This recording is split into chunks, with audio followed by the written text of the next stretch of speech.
Halo warga, kalian tahu nggak kalau di tanggal 30 Maret ada perayaan Hari Film Nasional loh. Tanggal 30 Maret dinobatkan sebagai Hari Film Nasional.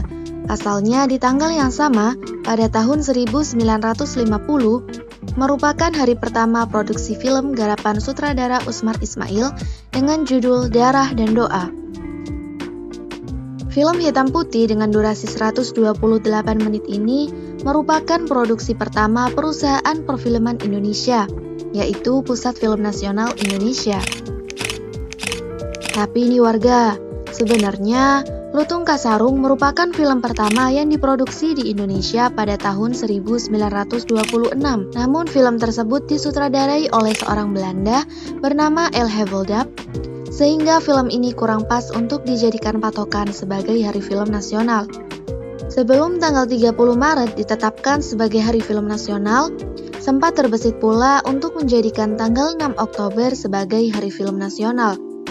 Sebab pada hari itu terjadi serah terima Nippon Eigasa, sebuah perusahaan produksi perfilman dari tangan Jepang kepada pemerintah Republik Indonesia.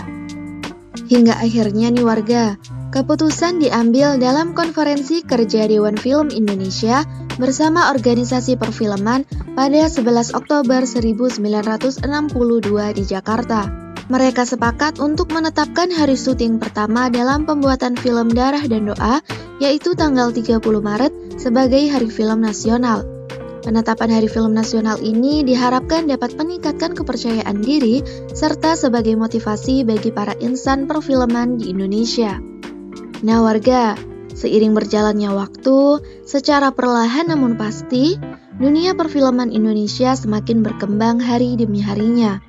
Hal ini tak lain buah dari jerih payah para sutradara, aktor maupun aktris, serta staf produksi yang terlibat dalam pembuatan suatu film.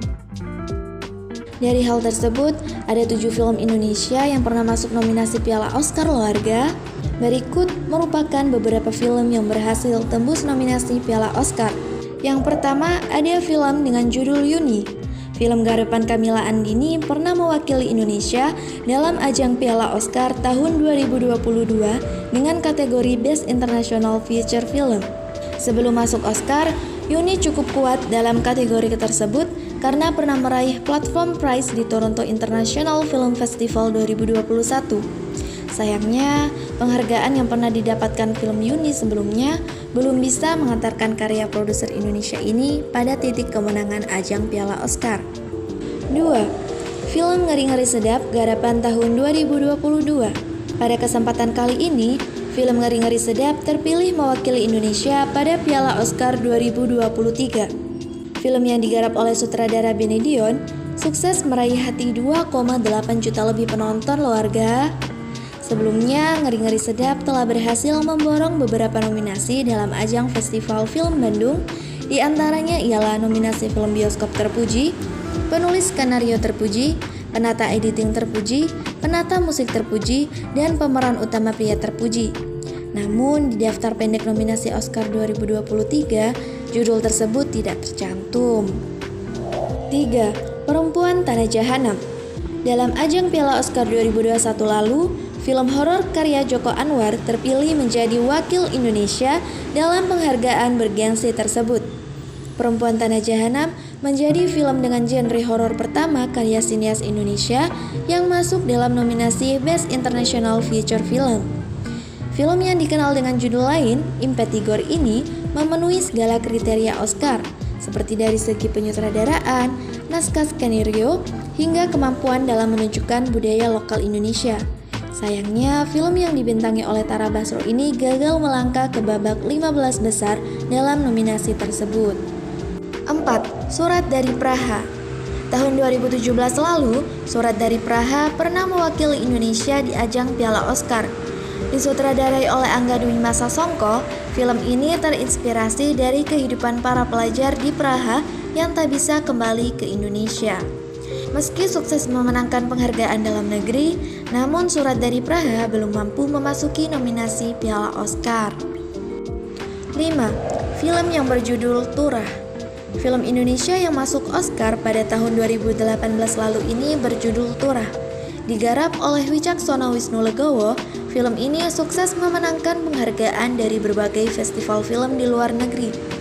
Penggunaan bahasa Tegal dalam film ini mampu mengantarkan Turah masuk dalam kategori film berbahasa asing terbaik dalam ajang Piala Oscar ke-90. Namun, Turah juga belum bisa tembus dalam nominasi penghargaan perfilman dunia tersebut. 6. Marlina si pembunuh dalam 4 babak. Sejak dirilis, film garapan Muli Surya ini berhasil menduduki banyak penghargaan dunia. Film ini juga berhasil didistribusikan ke 18 negara, termasuk Amerika, Asia Tenggara, hingga negara lain di Eropa. Marlina si pembunuh dalam 4 babak sempat masuk dalam kategori film bahasa asing terbaik dalam ajang Oscar 2019, walau belum sempat membawa pulang kemenangan. 7. Kucumbu Tubuh Indahku. Film karya Gari Nugroho yang berjudul Kucumbu Tubuh Indahku pernah mewakili Indonesia pada penghargaan Piala Oscar 2020 dalam nominasi Best International Feature Film. Meski sukses meraih sejumlah penghargaan bergengsi, sayangnya film tersebut gagal memasuki nominasi.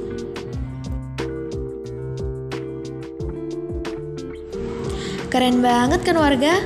Meskipun belum ada yang membawa penghargaan Oscar, tapi kita patut berbangga dan mengapresiasi pencapaian film tanah air.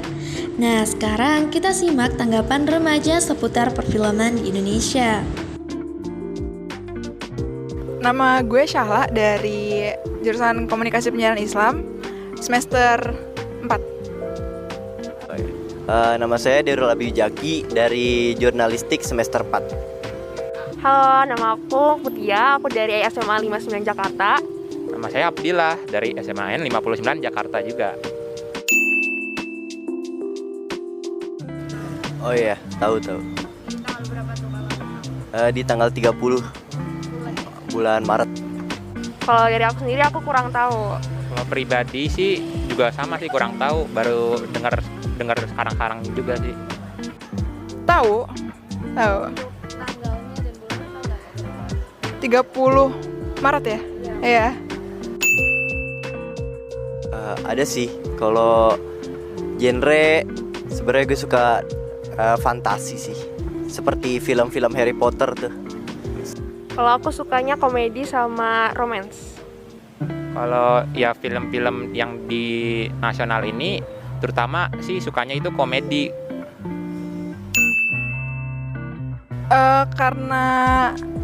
Karena suka action, film favorit tuh suka Mission Impossible sama Fast and Furious.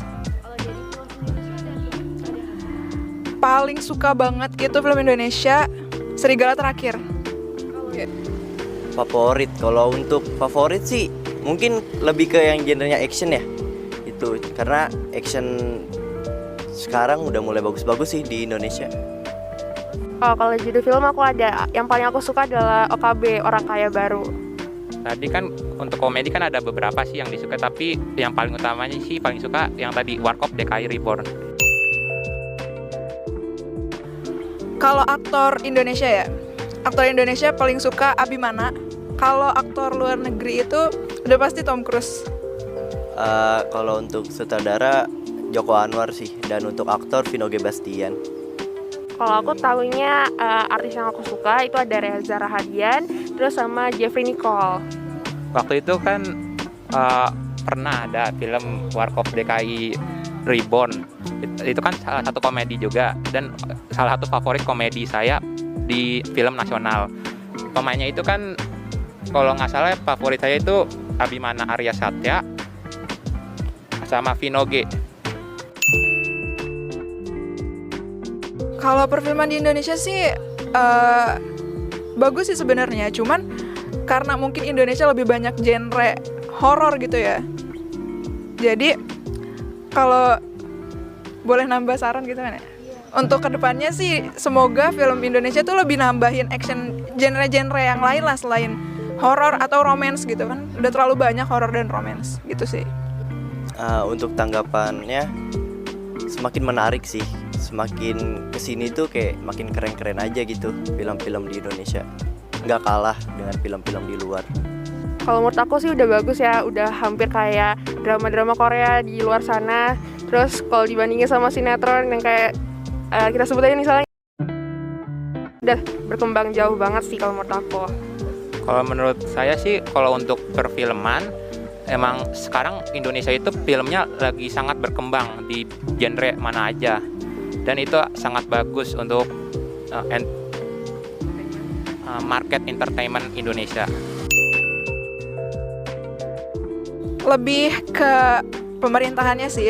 Semoga perfilman Indonesia tuh lebih didukung lagi sama pemerintah Indonesia. Karena kan film Indonesia itu kurang maju karena pemerintahan Indonesia juga kurang mendukung gitu.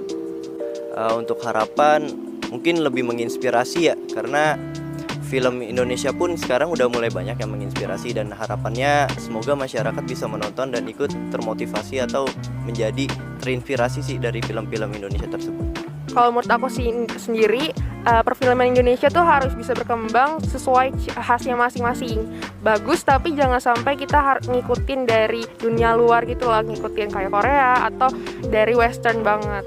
Menurut saya sih sama, jadi kita itu harus mempunyai ciri khas film tersendiri. Oke warga, itu tadi sejarah singkat dari perfilman Indonesia. Semoga film-film di Indonesia bisa lebih berkembang dan bisa membawa pulang banyak penghargaan. Selamat Hari Film Nasional, terima kasih dan sampai jumpa di video berikutnya warga.